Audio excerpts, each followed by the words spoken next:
আসসালামু আলাইকুম। আমি ডাক্তার মোহাম্মদ শরীফ হাসান, মেডিসিন এবং বক্ষবিধি বিশেষজ্ঞ হিসেবে রোগী দেখছি হেলথ ল্যাবস ডায়াগনস্টিক শেরাপাড়াতে। আমি আজকে আপনাদের সাথে একটা বহুল প্রচলিত বা পরিচিত একটা রোগ, যেটা হচ্ছে টিবি বা যক্ষ্মা রোগ, সে সম্বন্ধে একটু আলোচনা করব। আসলে যক্ষ্মা রোগটা কী? যক্ষ্মা রোগ হচ্ছে এক ধরনের জীবাণুর যে সাহায্যে হয়, সেই জীবাণুটার নাম মাইকোব্যাকটেরিয়াম টিউবারকুলোসিস। এটা বায়ুর সাথে আমাদের শরীরে যদি প্রবেশ করে, বিশেষ করে ফুসফুসের মধ্যে প্রবেশ করে, সেখান থেকে সে রোগ তৈরি করে। এটা কেন হয়? এটা সাধারণত হয় হচ্ছে যদি যক্ষ্মা আক্রান্ত কোনো রোগীর কাছে আমরা যাই, সেখান থেকে তার মাধ্যমে যে হাঁচি কাশির মাধ্যমে যে যক্ষ্মার জীবাণুটা যেটা বাতাসে থাকে, সেটা যদি আমার শরীরে নাকের মধ্য দিয়ে আমার শ্বাসের সাথে ফুসফুসে প্রবেশ করে, সেক্ষেত্রে এ রোগ হতে পারে। যক্ষ্মা কোথায় হয়? এটা মূলত প্রাথমিক অবস্থায় ফুসফুসে হয়। এটা ছাড়া ফুসফুস ছাড়াও আমাদের শরীরের অন্যান্য অঙ্গ প্রত্যঙ্গ, যেমন লিম্ফ নোড, যেটাকে আমরা গ্ল্যান্ড টিবি বলি, আমাদের অন্ত্রে, যে কোনো জায়গায়, আমাদের হাড়ের মধ্যে হতে পারে, আমাদের ব্রেনে হতে পারে, অর্থাৎ শরীরের প্রায় সকল অঙ্গ প্রত্যঙ্গের মধ্যে যক্ষ্মা রোগ হতে পারে। এখন একটা কোশ্চেন আসতে পারে যে টিবি জীবাণু আমার শরীরে প্রবেশ করলেই যক্ষ্মা হবে কিনা। সেক্ষেত্রে দেখা যায় যে আমাদের যদি রোগ প্রতিরোধ ক্ষমতা ভালো থাকে, তাহলে সেক্ষেত্রে অধিকাংশ ক্ষেত্রে টিবি জীবাণু আমার শরীরে প্রবেশ করলে যক্ষ্মা রোগ হয় না। আমার শরীরে যে রোগ প্রতিরোধ ক্ষমতা আছে, সেটা টিবি জীবাণুটাকে নিষ্ক্রিয় করে ফেলে। এবং কিছু ক্ষেত্রে আমাদের সরাসরি প্রাথমিক অবস্থায় জীবাণু প্রবেশ করার পরেই যক্ষ্মা রোগ হতে পারে। আর অধিকাংশের ক্ষেত্রে 90% ক্ষেত্রে দেখা যায় সেটা নিষ্ক্রিয় অবস্থায় থাকে। পরবর্তীতে জীবনের যে কোনো একটা সময় সেটা অনেক সময় আবার সক্রিয় হতে পারে। সেক্ষেত্রে দেখা যায় যে আমাদের এই কারণে দেখা যায় যে রোগ প্রতিরোধ ক্ষমতাটাকে ঠিক রাখতে হয়, বা রোগ প্রতিরোধ ক্ষমতা যদি কোনো কারণে কমে যায়, যে সকল ডিজিজ আছে, যেমন আমরা জানি যে ডায়াবেটিস, কিডনি ডিজিজ, অথবা কোনো রোগী ক্যান্সারের ট্রিটমেন্ট পাচ্ছে, অথবা কোনো রোগী কোনো কর্টিকস্টেরয়েড বা স্টেরয়েড ড্রাগ অনেক দিন ধরে খাচ্ছে, সে সকল ক্ষেত্রে দেখা যাচ্ছে যে রোগ প্রতিরোধ ক্ষমতা কমে গেলে এই নিষ্ক্রিয় টিবি জীবাণুটা আবার সক্রিয় হয়ে উঠতে পারে। সেক্ষেত্রে এই জন্য আমাদের কিছু পরীক্ষার মাধ্যমে আমরা দেখতে পারি যে টিবির দ্বারা কোনো কারণে টিবির জীবাণু আমার শরীরে নিষ্ক্রিয় হয়ে আছে কি না, এবং সেটা থাকলে অনেক ক্ষেত্রে এই ধরনের যদি আমাদের রোগ প্রতিরোধ ক্ষমতা কম থাকে, তাহলে আমরা কিছু চিকিৎসা নিতে পারি। কি কি সমস্যা দেখা দেয় টিবি রোগের ফলে? দেখা যায় এটা প্রাথমিক অবস্থায় ফুসফুসে আক্রান্ত করে। তাহলে ফুসফুসের ক্ষেত্রে প্রাথমিক সমস্যাগুলো দেখা যায়, যেটা হয় কাশি হতে পারে, কাশির সাথে দেখা যায় কফ যেতে পারে, এবং অনেক সময় কাশির সাথে রক্ত যেতে পারে। এখন এই সমস্যাটা দেখা যায় যে আমরা প্রাথমিক অবস্থায় দেখা গেল আমরা কিছু ওষুধ খেলাম, অ্যান্টিবায়োটিক দিলাম, কিন্তু এটা ভালো হচ্ছে না। যখন 2 সপ্তাহ বেশি হয়ে যাবে বাংলাদেশের প্রেক্ষিতে, আমরা তখনই চিন্তা করব যে এটা টিবি জীবাণু আছে কি না। সেই কারণে তখন আমরা পরীক্ষা নিরীক্ষা করাবো। এটা ছাড়া আরও কিছু সমস্যা যেটা হয় যে জ্বর থাকতে পারে, যেটা সাধারণত রাতের দিকে হয়।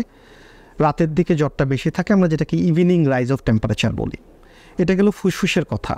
এটা ছাড়া ফুসফুস ছাড়া যদি অন্যান্য জায়গায় জীবাণু আক্রান্ত হয়, অন্যান্য অঙ্গ প্রত্যঙ্গ, যেমন যদি গ্ল্যান্ডে আক্রান্ত হয়, তাহলে দেখা যায় গ্ল্যান্ডটা ফুলে যায়। এটা যারা যদি অন্ত্রে আক্রান্ত হয়, দেখা যায় যে আমাদের হজমের সমস্যা দেখা দেয়, আমাদের অনেক সময় প্রস্রাব পায়খানা হওয়াতে প্রবলেম দেখা দেয়। এটা ছাড়া হাড়ে দেখা দিলে দেখা যায় হাড়ের ব্যথা দেখা দেয়, ব্রেনে দেখা দিলে আমাদের কনসাসনেসের প্রবলেম দেখা দেয়। অর্থাৎ যে অঙ্গে প্রত্যঙ্গে দেখা দিবে সে অনুযায়ী তার সিমটমগুলো প্রকাশ পায়। আসলে এই রোগটা কীভাবে ধরা হয়? অর্থাৎ আমাদের যদি দেখা যায় যে এরকম যে কোনো একটা জানা কোনো টিবি রোগের সংস্পর্শে আমরা গিয়েছিলাম, অথবা আমাদের কোনো সিমটম দেখা দিয়েছে যে কাশি, শ্বাসকষ্ট, অথবা যে কাশির সাথে রক্ত যাচ্ছে, এছাড়া কোনো জায়গায় কোনো গ্ল্যান্ড ফুলে গেছে, এই ধরনের যদি সমস্যা দেখা যায়, বা রাতে রাতে জ্বর আসতেছে, তাহলে সেক্ষেত্রে আমাদের ডাক্তারের পরামর্শ নিতে হবে। এবং ডাক্তারের পরামর্শ নিলে আমরা যেটা ভাবে রোগটা ধরি, যদি ফুসফুসে চিন্তা করি, তাহলে আমরা ফুসফুসের কফের একটা পরীক্ষা করাই। সেই কফের পরীক্ষার মাধ্যমে আমরা জীবাণু ধরতে পারি। অন্যান্য অঙ্গ প্রত্যঙ্গে যদি হয়, সেখান থেকে রস নিয়ে পরীক্ষা করে আমরা রোগটাকে ধরতে পারি, জীবাণুটাকে আইডেন্টিফাই করতে পারি। অথবা জীবাণু থাকার ফলে যে ধরনের সমস্যা দেখা দেয়, যেটাকে গ্রানোমা বলি, সেই ধরনের প্রবলেমটা আমরা দেখে টিবি রোগটাকে আমরা ডায়াগনোসিস করতে পারি। চিকিৎসা কি বা কতদিন ওষুধ খেতে হয়? টিবি রোগের ক্ষেত্রে আসার কথা হচ্ছে, এখন খুব স্বল্প সময়ে কিছু ওষুধ খেলে দেখা যায় যে টিবি রোগটা ভালো হয়ে যায়। এবং সেটা সাধারণত যদি ফুসফুসের টিবি হয় বা অন্ত্রের টিবি হয়, আমরা 6 মাস ওষুধ খেতে বলি। সেক্ষেত্রে এটা ছাড়া যে অন্যান্য টিবি, যেমন হাড়ের টিবি বা ব্রেনের টিবি, সেসব ক্ষেত্রে দেখা যায় যে ওষুধের মাত্রা পরিমাণটা মানে সময়টা একটু বেশি লাগতে পারে। অনেক ক্ষেত্রে আমরা 12 মাস পর্যন্ত ওষুধ খাওয়াতে হতে পারে। এই রোগ সম্পূর্ণ ভালো হয় কি না, দেখা যায় যে এই রোগটা আসলে ঠিকমতো যদি আমি ওষুধ খাই, দ্রুত যদি আমার রোগ ডায়াগনোসিস হয়, তাহলে 6 মাসেই দেখা যায় যে এই রোগটা সম্পূর্ণরূপে ভালো হয়ে যায়। তবে দেখা যায় যে আমরা ওষুধ খেতে দেরি হয় বা আমরা নিয়মিত ওষুধ না খাই, তাহলে অনেক ধরনের সমস্যা দেখা দিতে পারে। প্রাথমিক অবস্থায় হচ্ছে আমরা যে ওষুধগুলো দিয়ে চিকিৎসা করি, দেখা যায় যে আমরা ঠিকমতো ওষুধ না খেলে ওই ওষুধটা আর পরবর্তীতে কাজ করে না, যেটাকে আমরা এমডিআর টিবি বলি বা মাল্টি ড্রাগ রেজিস্ট্যান্ট টিবি বলি।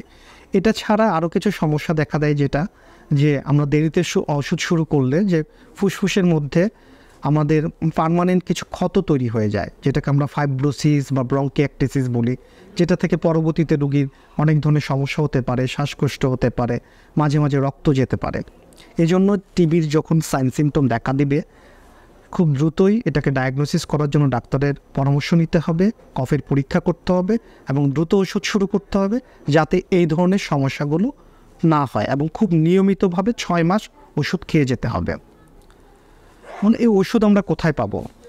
ওষুধ হচ্ছে আমাদের যে কোনো সরকারি হাসপাতাল বা ব্র্যাক সেন্টার বা সূর্যের আলো ক্লিনিক, এই ধরনের যে ক্লিনিকগুলো আছে সেগুলো থেকে আপনাকে সম্পূর্ণ বিনামূল্যে ওষুধগুলো সরবরাহ করা হয়, এবং সেখানে আপনি যোগাযোগ করে নিয়মিত এই ওষুধগুলো খাবেন। আর এখন একটা কোশ্চেন আসে যে এই রোগের কি কোনো টিকা আছে কি না। তো টিবি রোগের ক্ষেত্রে দেখা যায় বাচ্চাদের ক্ষেত্রে জন্মের পরপরই আমরা একটা টিকা দিই, যেটাকে বিসিজি ভ্যাকসিনেশন বলি। তো এটা আসলে 100% এটাকে প্রিভেন্ট করে না রোগটাকে, তবে দেখা যায় যে সিভিয়ারিটিটাকে কমায়। তবে এই টিকার কার্যক্ষমতা খুব বেশি দিন পর্যন্ত থাকে না, অর্থাৎ কিন্তু অ্যাডাল্টের দিকে মানে বড়দের ক্ষেত্রে আসলে কোনো টিকা নাই। বর্তমানে আসার কথা হচ্ছে কিছু টিকা আবিষ্কারের চেষ্টা চলছে, তবে এখনও মার্কেটে সেগুলো আসে নাই। ধন্যবাদ সবাইকে।